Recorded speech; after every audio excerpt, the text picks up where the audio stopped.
Hey guys, hello back again. Welcome to my channel. Today I'm going to talk about the Google Pixel Fold and 5 things that I look forward to. I know the Google Pixel Fold is going to be a super expensive phone at $1,800. And it's going to be competing with Samsung Galaxy Fold 4 and soon to be Fold 5 in about a month or two. But I do like Google's take on their Fold because the front display, it is small and wide, closer to a standard smartphone size compared to the Galaxy Z Fold. It is more tall and narrow, which is perfect for one-handed use, but a lot of apps just feel weird because you're holding a phone that is really heavy. It's just long and skinny. It is surprisingly easily usable with one hand though on the Galaxy Fold, but I look forward to the more standard size screen on the front with the Google Pixel Fold.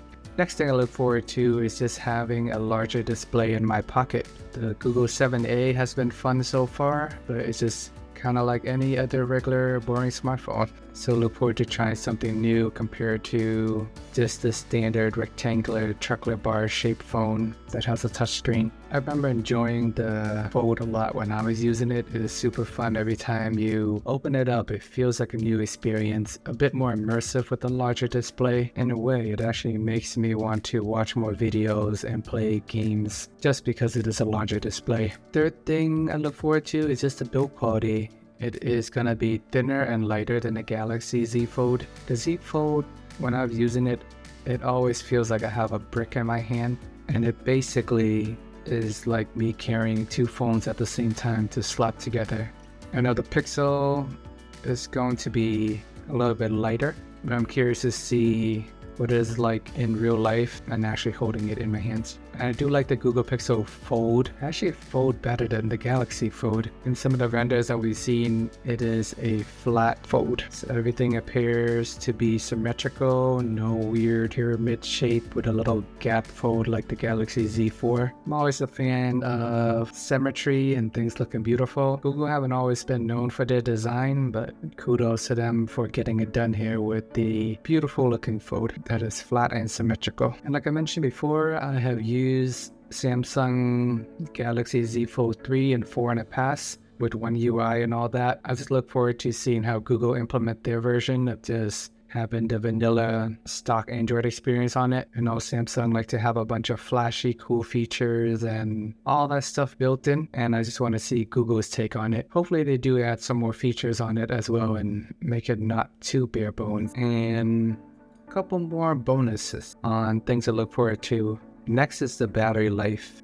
Coming from the Google Pixel 7a with the Tensor G2 chip, the phone does run hot, and on most days I barely last 9 to 10 hours. So I'm curious to see with the bigger battery on the Pixel Fold if that's going to be much of a difference. I'm a little bit nervous though. I'm not sure that slapping a bigger battery and a bigger screen is going to help that much since they're both running the same chip and they do run warm. I'm hopeful but cautiously optimistic. Either way, I do expect it to be a pretty good bump compared to Google Pixel 7a. Since it does cost 3 to 4 times more. And the last reason why I look forward to the Google Pixel Fold, it's just more competition has always been better. Samsung has been trying to make folding phone a thing over the last few years.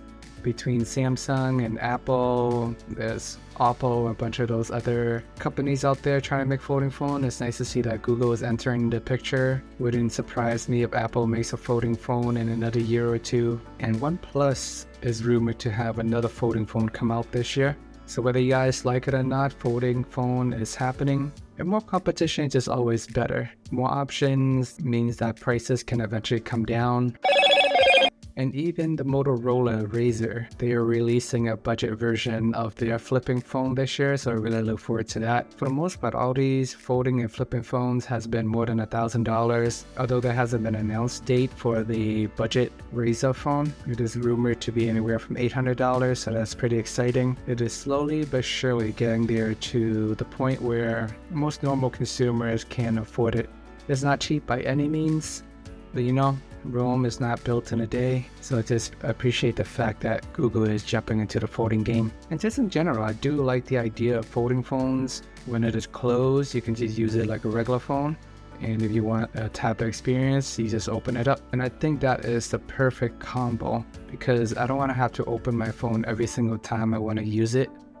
which is a challenge that I face with the Z Flip phones. Although this year the Z Flip is putting a more usable screen in the front, so I look forward to that as well. But in the prior years, you have to open it every single time you want to use it, so that is super annoying. But at least the advantage of the Fold is the front screen is a full screen that is functional just like any regular cell phones. I believe Google claimed that the Pixel Fold is going to be the thinnest foldable in the market as well, so I really look forward to having a thin, lightweight Fold compared to that giant brick of a Z Fold. At the end of the day, just be cautious because this is Google's first generation folding phone, so I expect there to be a lot of bumps and bruises along the way. It is still super expensive at $1,800. I wish they could have found a way to make it $1,500 or $1,600 just to make it a tad more reachable. But nonetheless, there are still a lot of things that I look forward to with this phone.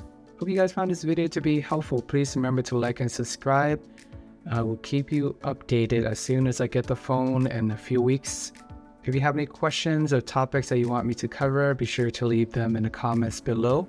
Please check out my last video on the new Apple AR/VR device if you guys are interested.